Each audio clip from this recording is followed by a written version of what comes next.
Hello and welcome to another classic review here on this channel, and today we have Stand By Me. Came out in 1986, directed by Rob Reiner. But before I get into the review, I have to say a spoiler alert. I'm not going to try to spoil everything in the movie, but there will definitely be some spoilers, so consider yourselves warned on all things spoilers for Stand By Me. Also, we have a new Facebook page. It's facebook.com/ccinemareviews page, and we're also on Twitter. So if you want to, talk to me about the movies, and you don't want to do it in the comment section down below, you can do it on those two platforms. And if you don't get notified here on YouTube when I put up a new video, go ahead and follow the channel on either of those two platforms, and I post and tweet every time I put up a new video.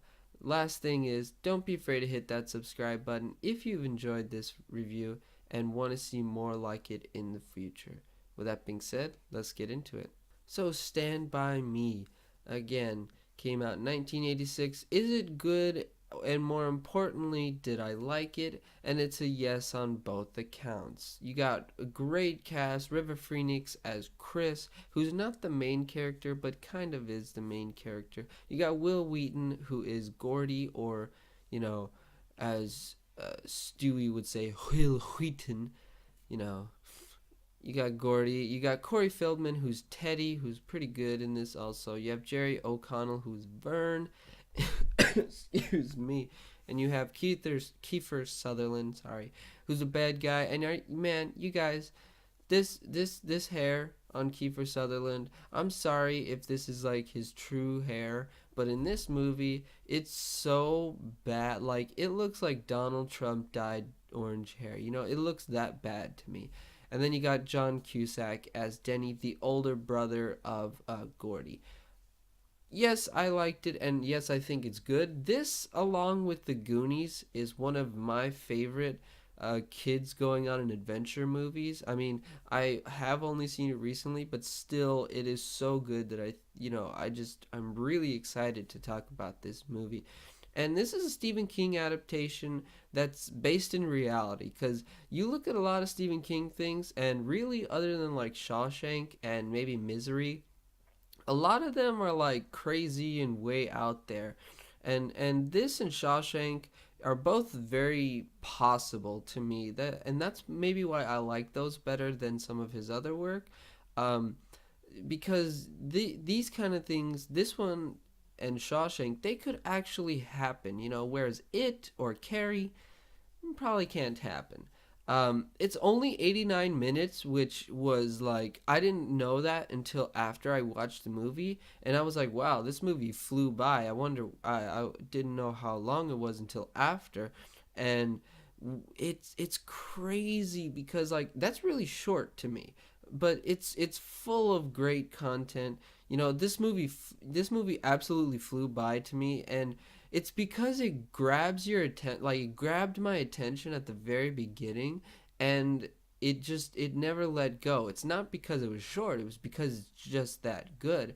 And it held my attention from the first scene, because in the first scene, instead of giving you 15 minutes of setup where you learn all about your characters and their homes and everything, they just kind of kick off the adventure. Like, Vern comes in, he's like, hey, my brother was talking about a dead body, and then they all just decide to go find the dead body. And it's something that's really cool, because you learn about the characters as you go through the adventure, rather than learning about the characters and then going through the adventure. It's something great that Star Wars does, where in episode 4, the first thing after the crawl that you see is you're in a battle. It just kicks you right into the story, and that's something that this thing that Stand By Me does really well. The learning about the characters as you go through the story, from whether it's narration from Richard Dreyfuss, or whether it's just from just how they are and what they say to each other. That's, to me, is a lot better than just outright telling you at the beginning of the book, hey, this is Gordy. His parents kind of suck. They're kind of butt heads to him. And this is Chris. His dad is abusive. You get that as you go through the story, rather than just getting all that in one information dump at the beginning. let's talk about some of the characters. Now, Kiefer Sutherland's character as the bad guy is an absolute psycho. This dude is nuts. This guy would have killed people. He would have killed, Gordy and Chris. Like, this dude is crazy. This is like, he turns into, like, you know, some of the other characters in Stephen King's stuff. Like, he turns into a serial killer. You know what I'm saying? Like, this dude is not healthy in the head. I mean, take a look at that bad hair dye. If that's not his hair dye, like, it was awful. Just like, dude is nuts. Dude plays chicken with a truck, wins because he just wanted to win, I guess. That's kind of weird. Like, this dude is just, he's out there. But Gordy as a main character. Let's talk about Gordy as a main character, because he is perfect in my opinion.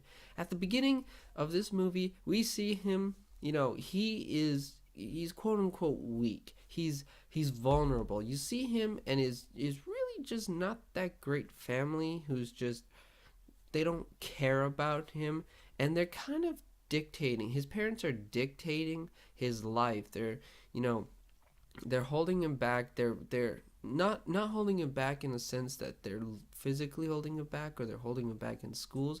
It's like they've put a mental block in him where he doesn't feel like he can do enough, or he doesn't feel like he should be there. He feels like Denny, his brother, who played by John Cusack, should be there instead of him.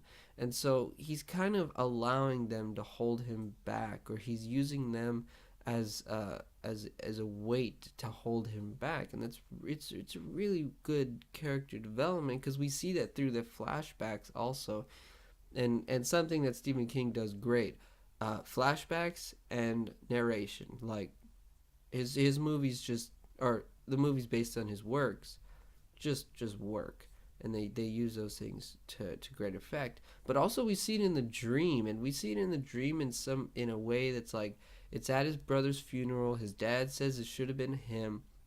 Like, that is just awful. You don't, like, this is bad parenting. If you ever become a parent, do not be like Gordy's parents, please. Like, just please. These bad parenting.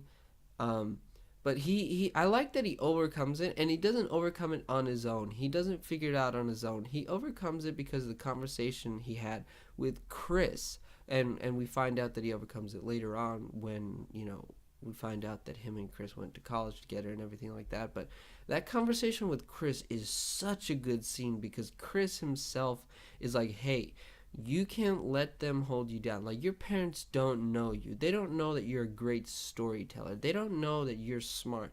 They probably don't even check your report card and see that you're going to be going to college. You're taking college courses. You're going to be somebody one day. They're nobodies. You're going to be somebody. And that's a great conversation with Chris, because even Chris breaks down and he's like, dude, I'm going to be nobody. Like, it reminds me very much of Good Will Hunting, where you have Ben Affleck's character who tells Matt Damon's character, he's like, hey, you shouldn't be here. In 20, 30 years from now, you should not still be here. You should be off making a lot of money doing what you can do best, because we're all stupid. You're smart. You should be someplace better than this. And it reminded me of that conversation.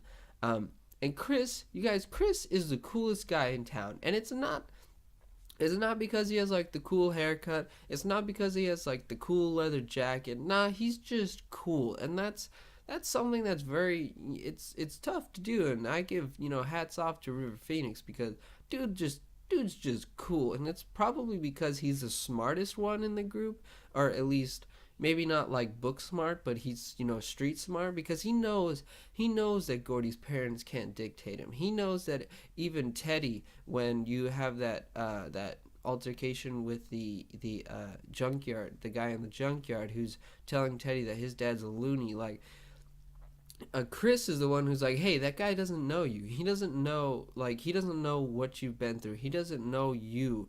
So you can't let him get under your skin like that. And that's why Chris is a cool one, because he knows that they have to stick together in order to, finish this adventure. He knows that they have to stick together, and he sticks by, Gordy, them two stick together at the end when Kiefer Sutherland comes and pulls the knife out. Chris and Gordy are the ones who stay there, and those two are the best characters in my opinion. But also, you guys, Sick Balls. Like, Sick Balls is funny. That's like, is best thing in the movie is Sick Balls. There is one thing, you guys, that I did not quite appreciate in the movie, and I understand why they did this thing, but just for me, I would have preferred that they had a score, whereas they had, the soundtrack instead. And I understand why they did it, because it was, all that 50s kind of music, because the story takes place in 1959. So I understand why they had that kind of music in there. I understand why they did it, and I understand if it works for you. I totally understand that. It's just for me, I don't quite appreciate that. I would have rather had a general score, a normal, I don't want to call it normal, but I would rather have had a actual score than a soundtrack full of just 50s music. I get it. I get why they did it, and it worked. I appreciated that in American Graffiti, where instead of the score you had the soundtrack with a bunch of the music from that era. So I understand why they did it, and I can understand why it would work for everybody else but me. It's just that me personally, I felt like this movie could have had a score. I felt like you could have done the songs, but then I felt like it could have had an actual score in there somewhere, and anywhere. But that's just me, and that's just my opinion. So definitely roast me in the comment section down below. Bringing this review to a close, there is one thing that this movie does, and is that I think that every filmmaker who's making movies now and who's going to make movies should take notes from this movie, and that is that this movie is short. This movie's 89 minutes long. That's your average runtime of your comedy, because your comedies, they run out of jokes at around 89 minutes long, and it starts becoming repetitive the longer you go. And so that's why a lot of comedies are, an hour and a half and then it's done. This movie is 89 minutes long, an hour and a half, okay, guys? This movie does not add anything extra.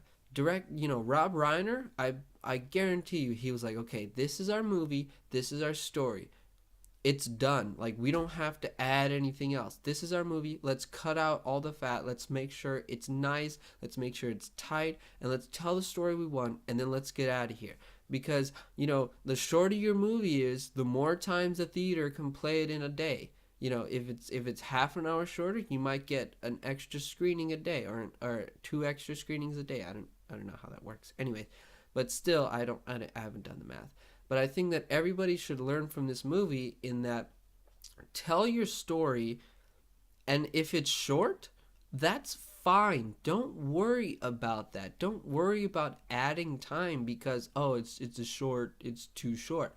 Don't worry about that. If you've told your story and the story is over with, and you've got everything that you want in that film, in that story, you're done. You don't need to add. You don't need to pad your book or your movie or whatever story you're telling. Don't add on if it doesn't need it. So my verdict for this movie is going to be an absolute must watch, and it's probably a Blu-ray. Yeah, I'm gonna go with Blu-ray, because I think everybody should watch this movie, and it's because it's just that good. I think that if you like, going on an adventure, if you like Stranger Things, watch this movie. If you like The Goonies, watch this movie. This movie is so good, and it's great acting, it's a great story, it's nice and short, so you can just throw it in when you have an hour and a half to kill, and it's a great watch. I think it's an easy watch too. It's not like some of these movies where it's like, oh, you gotta get so much into the story, you gotta get so emotionally involved. You can get emotionally invested and involved, with these characters, but you don't it's not going to rip your heart out and show it to you. This is a great movie to watch. I think that everybody should watch it, and I personally think that I'm going to want to watch this movie again and again. So that's why I say Blu-ray. But that's my thoughts on it. I want to know what you think about this movie, so I need you to go into the comment section down below and tell me your thoughts down there. Unless you want to do it on the new Facebook page, again, C Cinema Reviews page, or on Twitter at C Cinema Reviews. So, I just want to talk to you about this movie because I like having a discussion. I don't like monologues. I think they're stupid.